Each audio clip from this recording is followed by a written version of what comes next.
Assalamualaikum warahmatullahi wabarakatuh. Perkenalkan, nama saya Rahmi Dahnia Putri, BP 18101152610604 dari kelas Sistem Informasi 10 APSI. Dengan dosen pengampu Ibu Erdisna Eskom Mkom, Fakultas Ilmu Komputer Universitas Putra Indonesia YPTK Padang.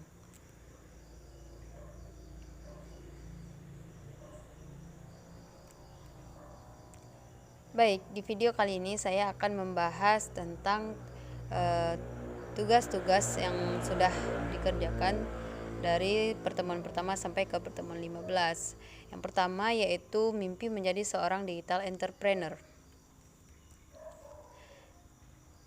Entrepreneur atau pengusaha adalah individu yang menciptakan bisnis baru, menanggung sebagian besar risiko dan menikmati sebagian besar keuntungan. Entrepreneur umumnya dilihat sebagai inovator sumber ide-ide baru, barang jasa, dan bisnis atau prosedur. Entrepreneur memainkan peran penting dalam ekonomi. Mereka adalah orang-orang yang memiliki keterampilan dan inisiatif yang diperlukan untuk mengantisipasi kebutuhan saat ini dan masa depan. Kemudian juga membawa ide-ide baru yang bagus ke pasar. Pengusaha yang berhasil akan mengambil risiko dan usaha akan menghasilkan keuntungan dan peluang pertumbuhan bisnis yang berkelanjutan. Namun sebaliknya, untuk mereka yang gagal akan mengalami kerugian dan akan kehilangan pasar. Seorang bisa dikatakan entrepreneur ketika dia berhasil menjual atau memasarkan apa yang orang butuhkan saat tidak ada orang lain menjual barang yang sama. Alasan mengapa mereka dianggap entrepreneur karena mereka tidak menciptakan bisnis baru dan juga menjadi inovator. Sebagian entrepreneur tentunya harus memulai usaha atau bisnis baru, membangun organisasi dengan memenuhi apa yang dia lihat sebagai kebutuhan pasar yang tidak terpenuhi. Di sini saya ingin mewujudkan mimpi saya menjadi seorang entrepreneur. Di sini saya mendapatkan ide untuk mengembangkan mimpi, yaitu membuat sistem informasi penjualan baju berbasis web.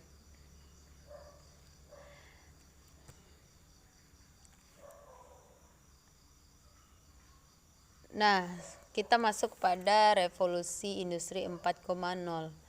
Revolusi industri 4.0 ini merupakan fenomena yang mengkolaborasikan teknologi cyber dan teknologi otomatisasi. Konsep penerapannya berpusat pada konsep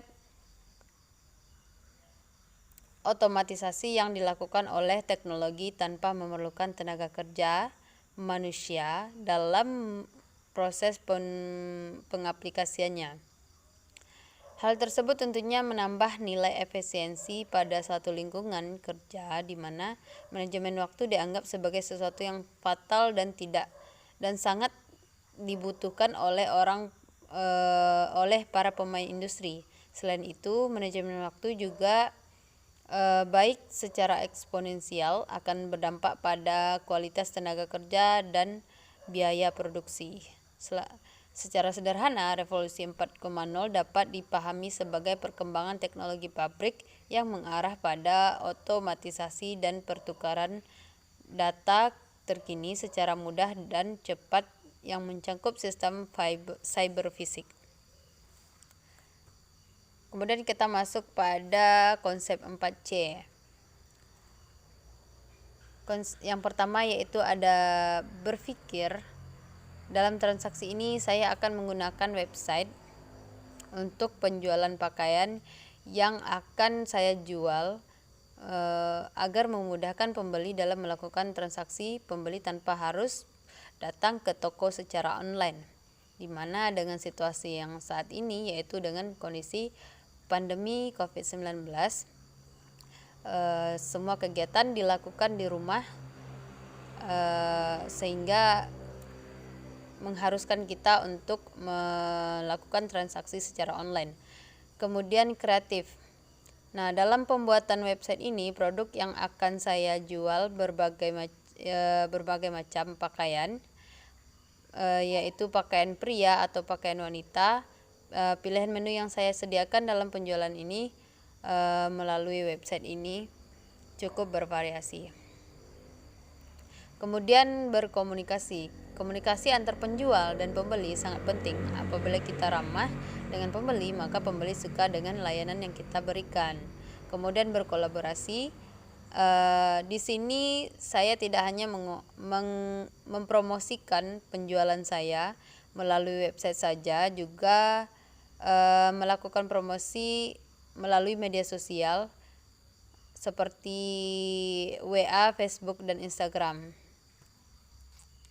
Nah, kita masuk pada rancangan diagram sistem. Yang pertama yaitu ada use case diagram, yang kedua ada class diagram, yang ketiga ada activity diagram, kemudian ada sequence diagram. Kita masuk pada use case diagram, di mana di sini admin melakukan login, kemudian mengupdate informasi, mengelola data baju dan kelola data transaksi, kemudian membuat laporan penjualan.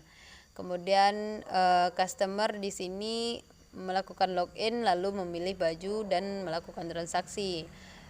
Kemudian pemilik toko login memilih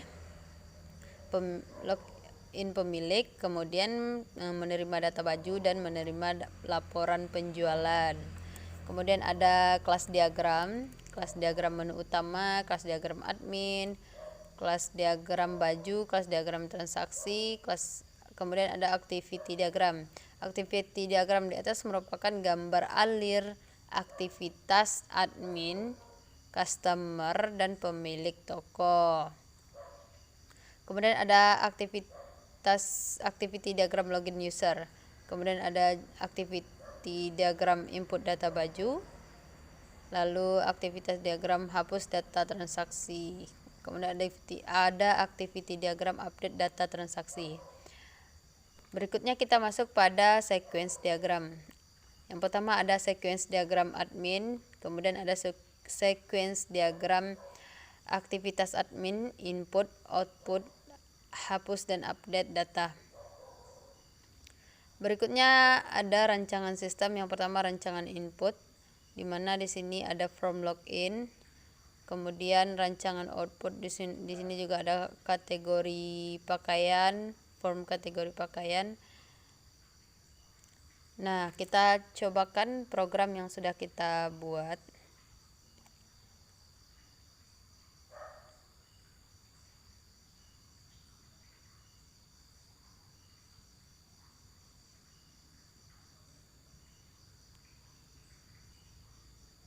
Kita tunggu sebentar.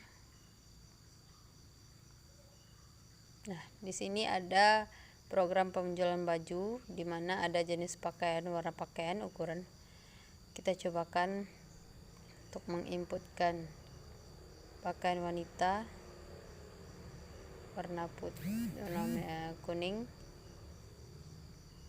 Jumlah pembelian 6, beli. Nah,